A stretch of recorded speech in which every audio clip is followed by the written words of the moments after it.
ਤੇ ਮੰਨ ਕਿ ਜੇ ਅੱਜ ਸਿੰਗਰ ਨਾ ਹੁੰਦਾ ਤੇ ਫਿਰ ਹੋਰ ਕੀ ਹੁੰਦਾ?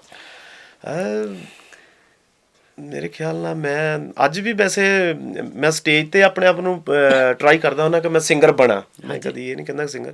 ਉਸ ਤੋਂ ਇਲਾਵਾ ਮੈਂ ਇੱਕ ਨੋਰਮਲ ਹੀ ਬੰਦਾ ਹਾਂ। ਘਰ ਦੇ ਵਿੱਚ ਜੇ ਅਸੀਂ ਕੁਕਿੰਗ ਦਾ ਬੜਾ ਸ਼ੌਂਕ ਆ ਮੈਨੂੰ, ਮਤਲਬ ਕੁਕਿੰਗ ਕਰਨਾ। ਸ਼ਾਇਦ ਸ਼ੈਫ ਸ਼ੁਫ ਦੀ ਜੋਬ ਕਰਦਾ ਮੈਂ, ਕਿਤੇ ਠੀਕ ਹੈ। ਪਕੌੜੇ ਰੋਟੀਆਂ ਬਣਾਉਂਦਾ ਹੁੰਦਾ। ਸ਼ੈਫ ਦੀ ਜੋਬ ਸ਼ਾਇਦ ਉਹ ਈਜ਼ੀ ਹੁੰਦੀ ਮੇਰੇ ਲਈ, ਕਿਉਂਕਿ ਮੈਨੂੰ ਬਹੁਤ ਸ਼ੌਂਕ ਆ ਉਸ ਚੀਜ਼ ਦਾ।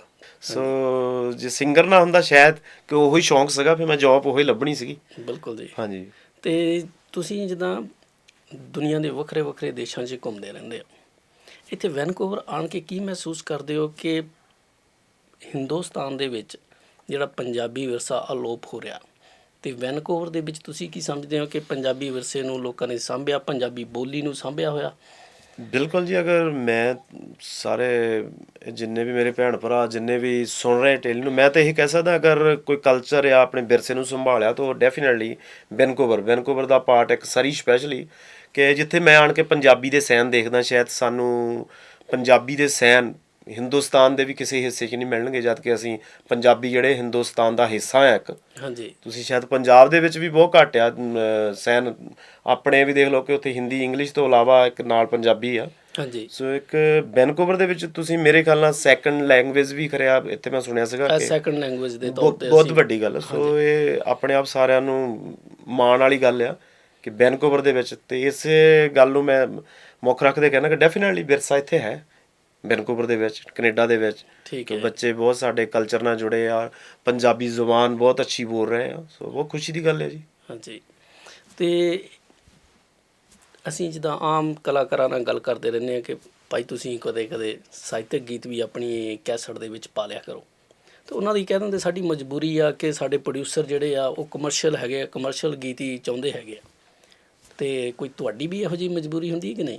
ਨਹੀਂ, ਕੰਪਨੀਆਂ ਖੈਰ ਥੋੜ੍ਹਾ ਬੜਾ ਕਹਿ ਦਿੰਦੀਆਂ ਕਿ ਆਹ ਗੀਤ ਨਾ ਪਾਓ, ਪਰ ਕੋਈ ਇੱਕ ਗੀਤ ਦੀ ਕੈਸਟ ਨਹੀਂ ਹੁੰਦੀ, 7-8 ਗੀਤ ਹੁੰਦੇ ਆ ਉਹਦੇ ਵਿੱਚ।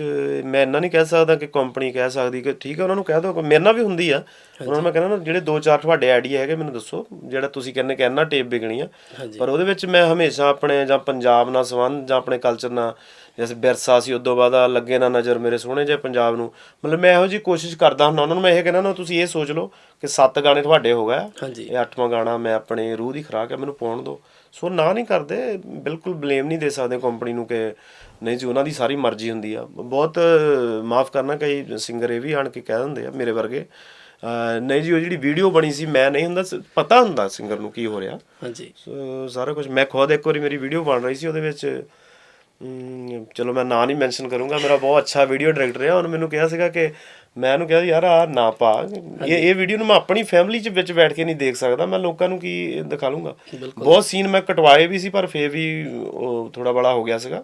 ਸੋ ਪਤਾ ਹੁੰਦਾ ਮੇਰੇ ਖਿਆਲ ਨਾਲ, ਇੰਨੀ ਕੋਈ ਤੁਹਾਡੇ ਅੱਖਾਂ ਤੋਂ ਓਹਲੇ ਨਹੀਂ ਕੰਮ ਹੁੰਦਾ। ਸਾਰਾ ਕੁਝ ਹਾਂਜੀ। ਪਤਾ ਹੁੰਦਾ ਕਿ ਮੇਰੀ ਵੀਡੀਓ ਦੀ ਸਟੋਰੀ ਲਾਈਨ ਕੀ ਆ। ਬਿਲਕੁਲ ਥੋੜ੍ਹਾ ਜੀ। ਬੜਾ ਡਿਫਰੈਂਟ ਹੋ ਸਕਦਾ, ਜਿਹੜਾ 2-4% ਨਹੀਂ ਪਤਾ ਹੁੰਦਾ।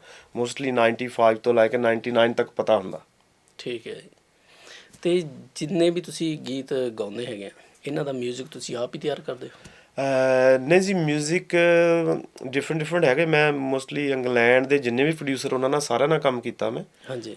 ਸੋਲੋ ਸੌਂਗ ਸਿੰਗਲ ਕੀਤੇ ਆ, ਪੂਰੀਆਂ ਟਿੱਪਾਂ। ਮੈਂ RDV ਨਾਲ ਬਹੁਤ ਕੰਮ ਕੀਤਾ, ਮਨ ਹੇਅਰ ਨਾਲ ਕੰਮ ਕੀਤਾ। ਹਾਂਜੀ। ਇਸ ਵੇਲੇ ਜਿਹੜਾ ਮੇਰਾ ਮਿਊਜ਼ਿਕ ਪ੍ਰੋਡਕਸ਼ਨ ਹੈਗੇ, ਨਵੇਂ ਮੁੰਡੇ ਹੈਗੇ ਆ ਡਰੀਮ ਟੀਮ ਦੇ ਨਾਂ ਥੱਲੇ। ਅੱਛਾ ਜੀ। ਇੱਕ ਨਵੇਂ ਮੁੰਡੇ ਆ, ਉਹਨਾਂ 4-5 ਮੁੰਡੇ, ਉਹਨੇ ਆਪਣਾ ਨਾਂ ਹੀ ਡਰੀਮ ਟੀਮ ਰੱਖਿਆ ਹੈ। ਸੋ ਜਿਹੜੀ ਮੇਰੀ ਲਾਸਟ ਟੇਪ ਆ ਚੱਲ ਰਹੀ ਆ, ਕੁੜੀਆਂ ਦਾ ਭੰਗੜਾ, ਹਾਂਜੀ। ਦੂਰ, ਜਿੰਨੇ ਵੀ ਆ ਲਾਸਟ ਕੈਸਟ ਜਿਹੜੀ ਹੈਗੀ ਉਹ ਨਵੇਂ ਮੁੰਡੇ ਆ ਬਿਲਕੁਲ। ਹੁਣ ਉਹਨਾਂ ਨਾਲ ਜ਼ਿਆਦਾ ਮੈਂ ਕੰਮ ਕਰ ਰਿਹਾ ਪਰਮਾਨੈਂਟ। ਠੀਕ ਹੈ ਜੀ। ਅਤੇ ਅਖੀਰ 'ਤੇ ਸਾਡੇ ਦਰਸ਼ਕਾਂ ਨੂੰ ਤੁਸੀਂ ਕੀ ਕਹਿਣਾ ਚਾਹੋਗੇ ਜੀ? ਬਸ ਜੀ, ਮੈਂ ਕਹਿਣ ਜੋਗਾ ਤਾਂ ਕੁਛ ਨਹੀਂ, ਕਿਉਂਕਿ ਅਸੀਂ ਵੀ ਹਾਲੇ ਸਿੱਖ ਰਹੇ। ਪਰ 2-3 ਚੀਜ਼ਾਂ ਹੈਗੀਆਂ ਕਿ ਆਪਣੇ ਮਿਊਜ਼ਿਕ ਤੁਹਾਡੇ ਹੱਥ ਵੀ ਹੈਗਾ, ਤੁਸੀਂ ਚੰਗਾ ਸੁਣੋ। ਸਭ ਤੋਂ ਵੱਡੀ ਗੱਲ ਪੈਰਸੀ ਹੈਗੀ, ਉਹ ਤਾਂ ਸਾਰੇ ਕਹਿ ਕੇ ਥੱਕ ਗਏ ਆ। ਹਾਂਜੀ। ਉਸ ਚੀਜ਼ ਤੋਂ ਬਚਣਾ ਚਾਹੀਦਾ। ਮੇਰੇ ਖਿਆਲ ਨਾਲ ਜਿਹੜਾ CD ਦਾ ਤਾਂ ਜ਼ਮਾਨਾ ਖਤਮ ਹੋ ਰਿਹਾ, ਪਰ ਅੱਗੇ ਵੀ ਆਪਣੇ ਮਿਊਜ਼ਿਕ ਨੂੰ ਬਚਾਉਣਾ ਆ, ਅਤੇ ਉਹਨੂੰ ਕੋਈ ਐਡੀ ਵੱਡੀ ਰਕਮ ਨਹੀਂ ਗੀ। ਚਾਹੇ ਕੱਲ੍ਹ ਨੂੰ ਡਾਊਨਲੋਡ ਵੀ ਕਰਦੇ ਆ, ਮੇਰੇ ਖਿਆਲ ਨਾਲ $50 ਹੁੰਦੇ ਆ ਉਹ ਬਾਏ ਕਰਕੇ, ਕਿਉਂਕਿ ਇੱਕ ਸਾਡਾ ਮਿਊਜ਼ਿਕ ਬਚਿਆ ਰਹੇ। ਇਹ ਬੇਨਤੀ ਆ, ਹਾਂਜੀ। ਮਿਊਜ਼ਿਕ ਨੂੰ ਸਪੋਰਟ ਕਰੋ, ਚੰਗਾ ਸੁਣੋ। ਔਰ ਜਿੰਨੇ ਵੀ ਸਾਡੇ ਸਪੈਸ਼ਲੀ ਬੜੀਆਂ ਅਸੀਂ ਬਿਆਨ ਤੇ ਗੱਲਾਂ ਕਰਦੇ ਹਾਂ, ਜਿਹੜੇ ਸਾਡੇ ਸ਼ੋਅ ਕਰਵਾ ਰਹੇ ਉਹਨਾਂ ਦਾ ਹੌਸਲਾ ਅਫਜ਼ਾਈ ਕਰਨਾ ਚਾਹੀਦਾ, ਕਿਉਂਕਿ ਦੇਖੋ ਕਿੱਥੋਂ ਕਿੱਥੋਂ ਉਹ ਸਾਡੇ ਵਰਗੇ ਸਿੰਗਰਾਂ ਨੂੰ ਸੱਦ ਕੇ ਤੁਹਾਡੇ ਰੂਬਰੂ ਕਰਾਉਂਦੇ ਨੇ। ਪਰ ਕੁਝ ਲੋਕ ਵਿਹਲੇ ਹੁੰਦੇ ਕਿ ਉਹਨਾਂ ਨਾਲ ਤਾਨੇ ਕਸੀ ਜਾਣੇ, ਉਹ ਤਾਂ ਵਿੱਚੋਂ ਆਹ ਕਰ ਗਿਆ, ਉਹ ਆਹ ਕਰ ਗਿਆ।